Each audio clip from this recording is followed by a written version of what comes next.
Alright guys, Murph's here. And today, we're going to be talking about guns I've used in competition. Now let's go ahead and get a couple of things out of the way right off the bat. I am not some sort of nationally ranked competition shooter. The competitions I shoot are local competitions at local shooting ranges. They are not affiliated with IDPA or USPsa. They use a lot of those same rules and stuff like that. Some classifications, but they don't really get very rigid about their divisions and all that kind of stuff. They're very much so kind of your homespun competitions, and that's fine for what it is that I use competitions for, which is to evaluate where I'm at with my training regimen and how I need to update, with things that I need to address and make better, which should be, in my opinion at least, what you use competitions for. Now, of course, along with that, I use training courses. So I go to training courses, I learn new skills, which I then apply in my personal training, and then I take those skills and the time that I've applied to them to a competition, put them under a timer, put them on someone else's grading criteria, and see how they're doing. That's my personal kind of gut check or check on learning that I use to advance myself as a shooter. I've been doing that for the last 4 years, and I actually feel like I have grown by leaps and bounds as a shooter as opposed to what I was doing for the last 15, which was just kind of replicating old habits is really what it came down to. I was recycling old practices and not necessarily learning or embracing new ones. And that's what I suggest that you use competition for, especially if you work in some sort of job that actually has you carrying a gun every day. I would not advocate that you compete for the purpose of winning and then try to apply that to work. Now, that is not to say that things that work in competition will get you killed in the streets. That's not true. There's a ton of things that have come out of the competition crowd that has really helped out the defensive handgun or defensive rifle type applications in real life. There's been a ton of research done there because that's the only place that you can safely research these things. In a gunfight is not a good time to try something new. It is more to say that a lot of like your ranked, like really good competition shooters are doing stuff that should only apply to competition. Their guns are set up in such a way that would only apply to competition. They're carrying in such a way that would only apply to competition. Their guns are loaded, really light loads and all that kind of stuff, so they don't have too much recoil and all that. You wouldn't want to carry that into a real life gunfight. That's not saying that these guys can't still shoot well and that they won't be able to survive a gunfight or something like that. No, they're just not going to clean up the stage, the gunfight as fast or as they would a competition stage, because now they've got real recoil, they've got actual full power rounds and maybe a smaller gun, so the recoil management's being stressed and all that kind of stuff. But I bet you, especially these nationally ranked guys, still have excellent trigger control. Their breathing is still down. All their movements, everything about it, it's all still crisp and clean, and a display of the fundamentals, because ultimately the fundamentals are the most important thing in any shooting exposition, be it combat or target practice. I'm going to get off that soapbox now. Let's get into the actual review. So, the first competition I ever shot was a Glock Shooting Sports Foundation competition at an indoor range about 4 or 5 years ago.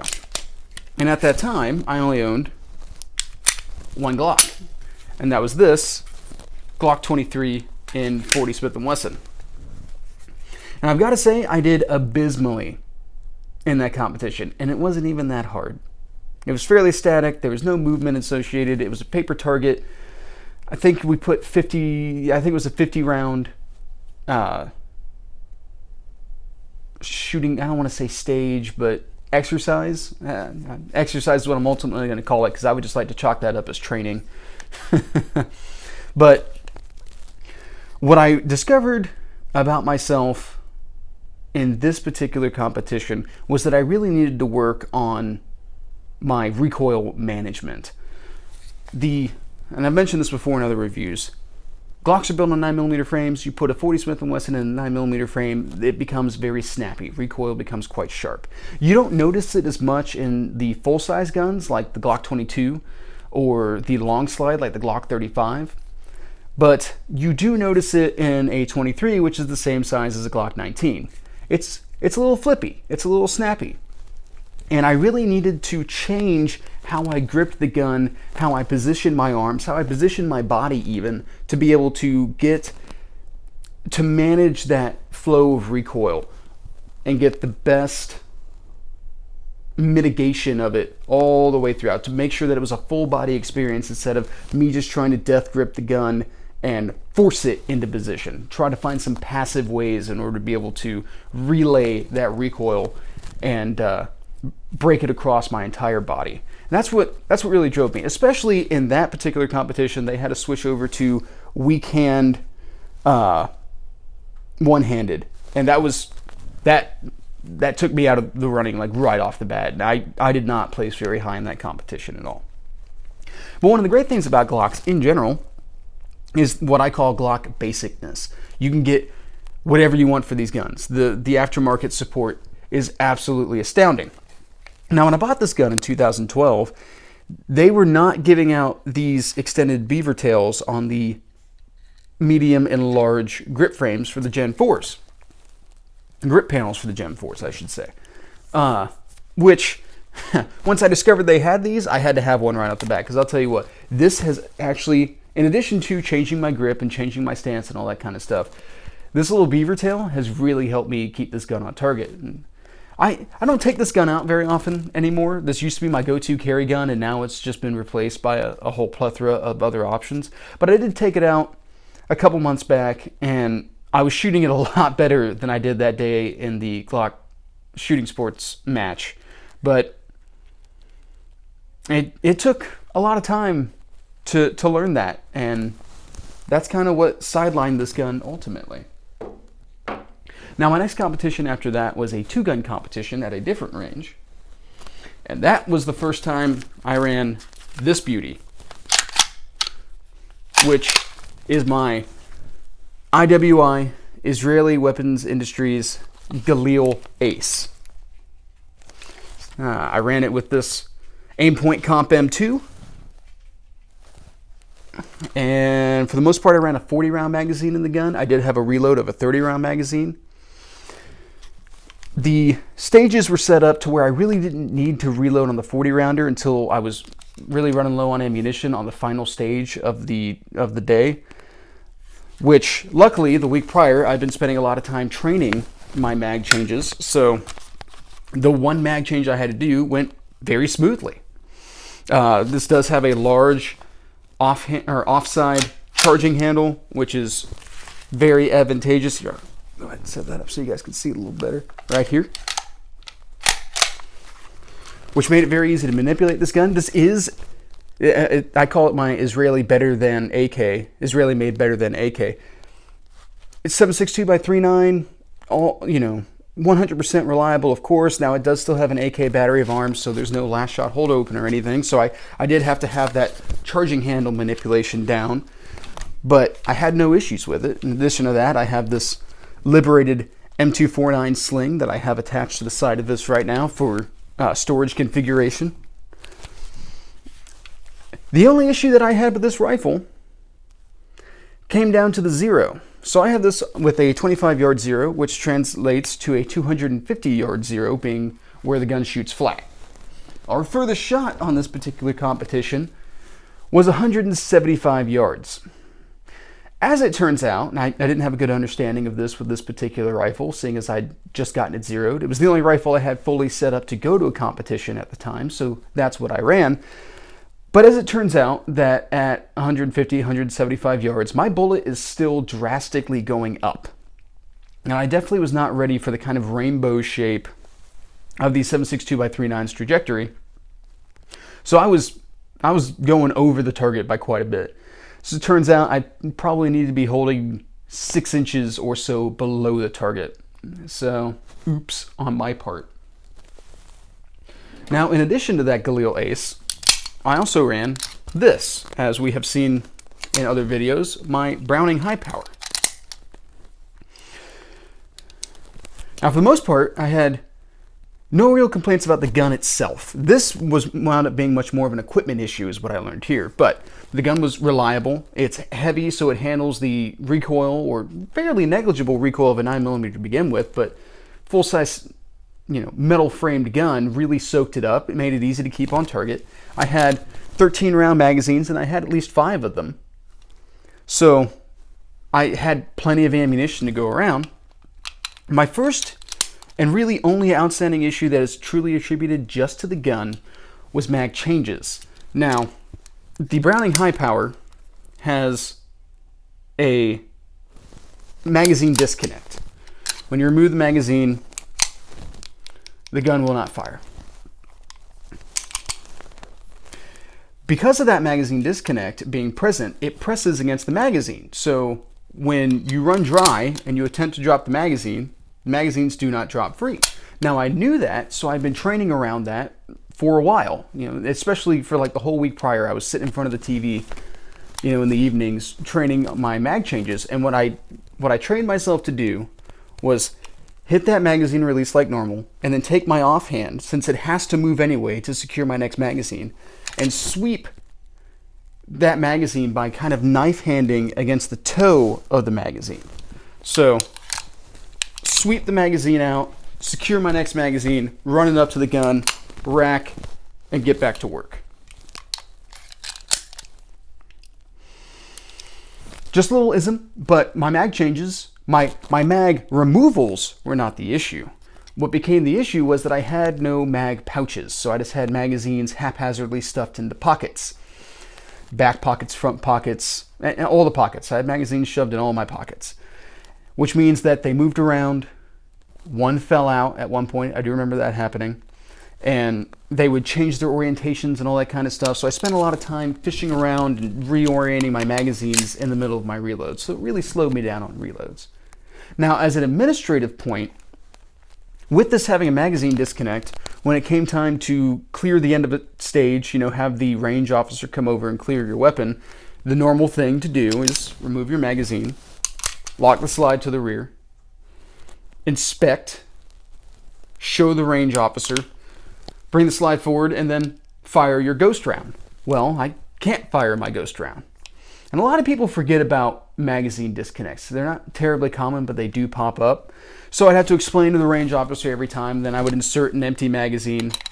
After we did all the other checks, I would insert an empty magazine and then pull the trigger, which of course isn't an issue, except it causes a weird stutter step. Because now you're doing something different and you have to make sure the range officer understands, and he understands, but it's still weird because you're out here doing weird stuff now because you got a weird gun.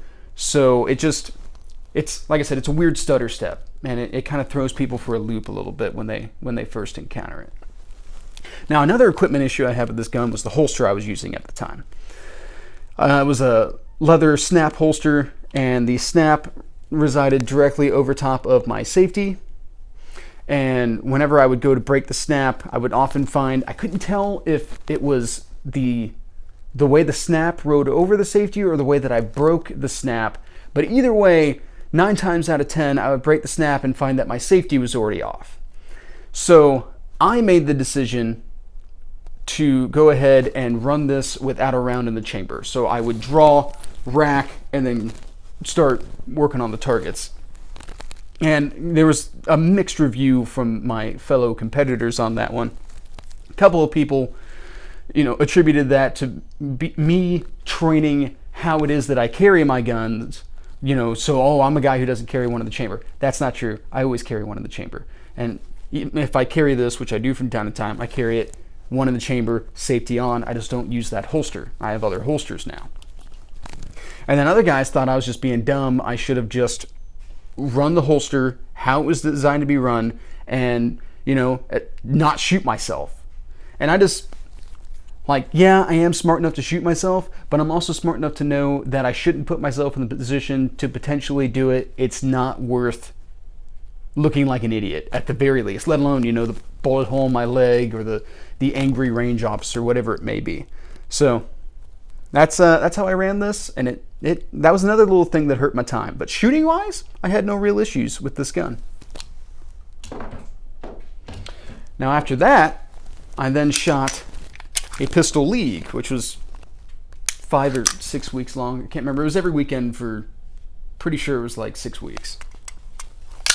And by that time, I had gotten a hold of a high capacity striker fired pistol in a different competition. This Beretta APX in 9mm. If I forgot to mention, the Browning High Power is also in 9mm.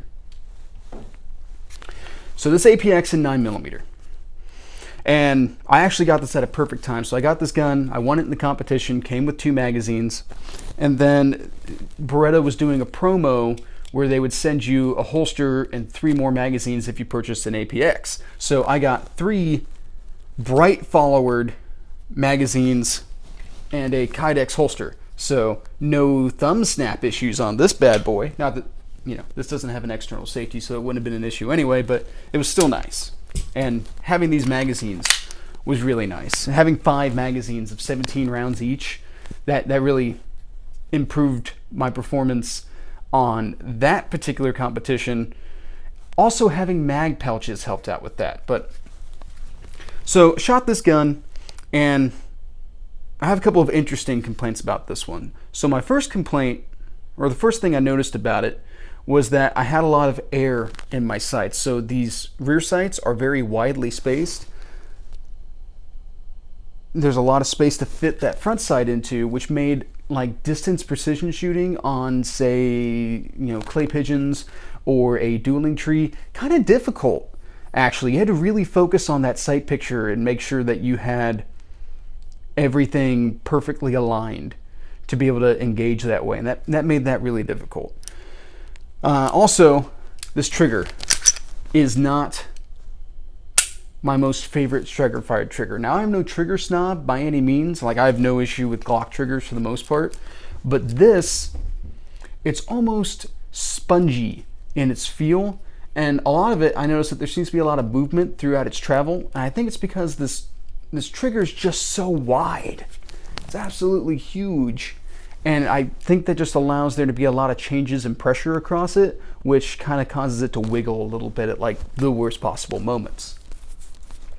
Now, what's going to be weird here is that my complaint about sights is also going to be something that I loved about the sights, because when it came to fast, large area shooting, so like shooting on a man-sized object and transitioning across multiple targets and all that kind of stuff, these sights were super easy to pick up for that. So if I wasn't doing precision shooting, if I was just trying to hit a man-sized object at normal combat distances, these sights were great. If you look at it, might be able to get that to focus right. It's hard to tell on the camera, but that front sight, the dot on it's actually quite large, so it made it very easy to focus on that sight and get the rest of the sights into alignment, be able to really drive that front sight focus. And then also, based on its ergonomics, one-handed shooting, offhand or otherwise, was really, really easy. It points so naturally, it tracks and transitions so naturally for a kind of weird, ergonomically weird looking gun, you know what I mean? But I remember the best stage I shot, which I shot best overall out of everyone on this stage, was you had to engage 6 targets, 6 man-sized targets. A couple of them had like some no-shoot zones on them or partially obscured, but still 6 man-sized targets.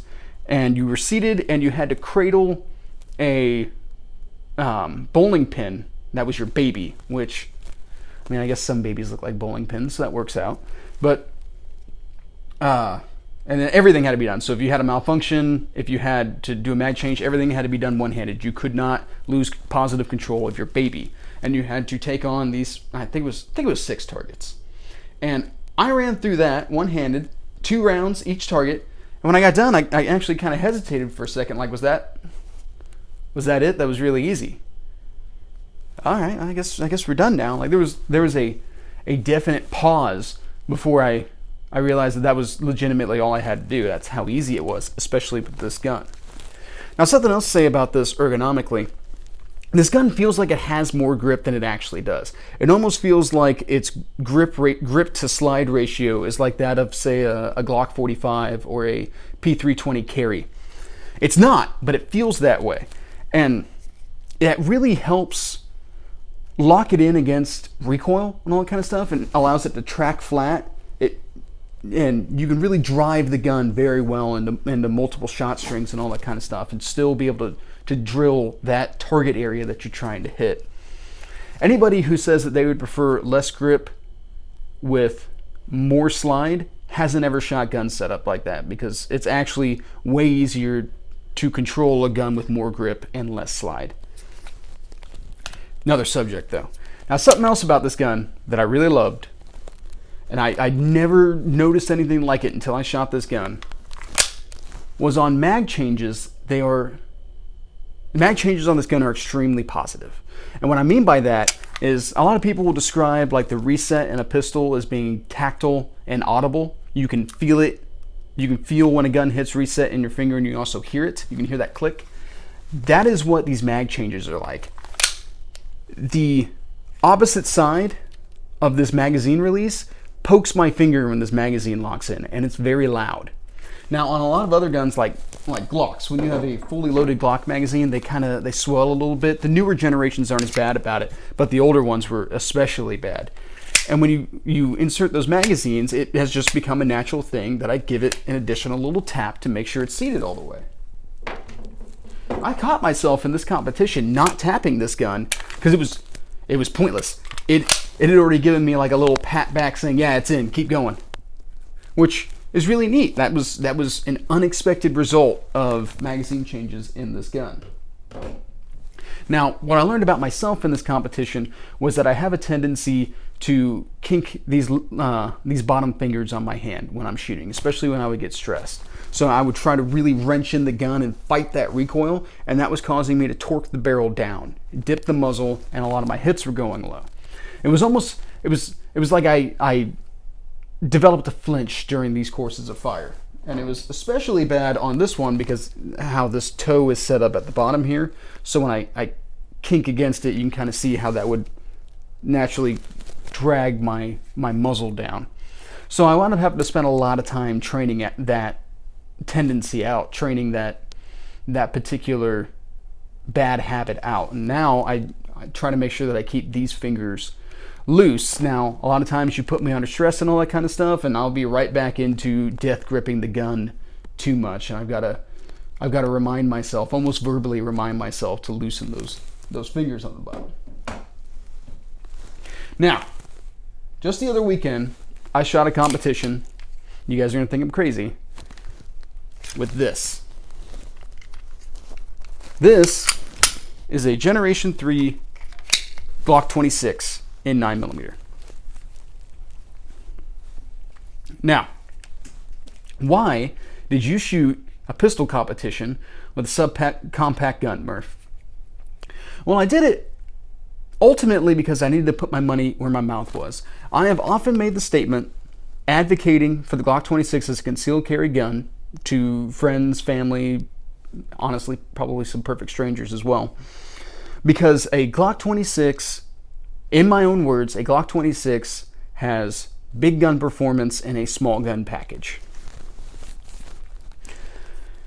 And if I'm going to go around telling people that, then I better be willing to run it in a competition and put my money where my mouth is. So that's what I did. Now, the holsters that I have will fit pretty much any Glock, so it was really easy for me to run this. And then in addition to that, this will accept any of the 9mm Glock magazines. So I have this 10 rounder with a Pierce +2 extension. I have a Korean-made KCI Glock 19 15 round magazine. And then I also had with me some 17 rounders for the Glock 34. Now, did this have big gun performance in a little gun? Well, unfortunately for me, on this particular competition, they were really stressing precision pistol marksmanship. So there was a lot of no shoots, obscuring shoots. There was a lot of areas on shoot targets that were blacked out for no shoot zones, and only A zone hits, so dead center of the chest and dead center of the face, did not incur additional time. Everything outside of A zone was at least a couple of seconds, and a clean miss or a no shoot, of course, incurring the most time. I think that was like 7 seconds, but everything outside of the A zone was still incurring time regardless. So I wound up incurring a lot of time with this gun, like a lot of time. But ultimately, what I learned, and this should be no shock, was that if you stressed your fundamentals, this gun ran just fine. Now, it's going to take some more time because you got to really focus on your sight picture. You got to really focus on your trigger squeeze. You got to focus on your breathing. You got to focus on your body position. You got to focus on all that stuff because it's got to be perfect. It's got to be it's got to be dead set perfect, as good as you can make it. But on the very last stage of the day, I got a little angry with myself, and I really focused on those fundamentals, and this gun came together for me. It took until the last stage. The 2 previous stages to that, I was not doing that well, and I was incurring a lot of additional time. A couple of no shoots were hit in the process, but that was my takeaway at the end of the day, was that this gun was perfectly capable in that sense as long as you showed up. Now, the only handling complaint I had with this gun was I really don't like the Gen 3 magazine release. Look at that little guy. Yeah. So I only had to do like 1 mag change. No, there were 2 mag changes, but the very first time that I went to do that mag change, most of my Glocks are Gen 4s. So when I went to hit that, now of course I'm hitting it just fine, sitting here in pristine conditions, not on the range, but I missed that first mag change. And that really irritated me. Also that day I forgot my mag pouches at work, so I was again pulling magazines out of my pockets, but that's my own fault. That's by no fault of the gun. Now, am I falling all over myself to take this back out to a competition? No, not at all, not even slightly. But next time I tell somebody, hey man, a Glock 26 performs like a bigger gun, they'll know that I'm serious. I'll tell them to watch this video. Something else to add, so that keeping these fingers loose thing, that's why the baby Glocks don't bother me, because a lot of people complain, oh well, there's no place for my pinky. Well, for me, keeping these fingers loose as it is, it doesn't matter if my pinky has a place or not. I'm not really using it to begin with. Just something else to think about. You don't need your pinky to shoot. Now, no conversation about competition and competition guns is complete without breaking out a Glock 34. Now, I have not yet run this gun in any competition. However, I did have this out on the range the same day I had the Glock 26 out. So when we were done, we had a little bit of extra time. They hadn't torn down the stages yet, and they did offer that we could go through and reshoot anything for fun. None of it for credit, just for fun. So I brought this out, and I shot the last 2 stages over again. They were the hardest stages of the day, and I definitely made sure that I put this into them. And what I found was that with this gun, I cut my raw score by about 40%, and I also cut my additional incurred time by not hitting A zones in half. I had a drastic increase in improvement in my time. Now, some of that could have been that maybe I was no longer under pressure, or I'd already run those, so I already had 1 rep. I had a better idea of how the stage was supposed to go through and all that kind of stuff. And for sure, there were some handling aspects that probably made that a little easier. There was one stage, the very last stage, you went from kneeling to sitting to standing to prone, engaging different targets at each position. And I know that when I went to the standing, for some reason I got confused, and there was added in stress of a mag change. There was a mag change between the seated and the standing, and I went down to a knee as I did my mag change. And I remember thinking to myself mid mag change, like, why am I doing this? And got back up to the standing position. So little procedural type stuff in there that didn't hurt my downrange performance. It just hurt my time. would be ironed out in another run afterwards, but the actual shooting was so much faster with this gun. So long story short, I need to get this thing into a competition. The next competition I run, I pretty much need to run this gun in it. And I just might. All right, guys, so there's my lessons learned in competition and the guns that I learned them with. It's pretty much all I got for you guys. So, see you next time.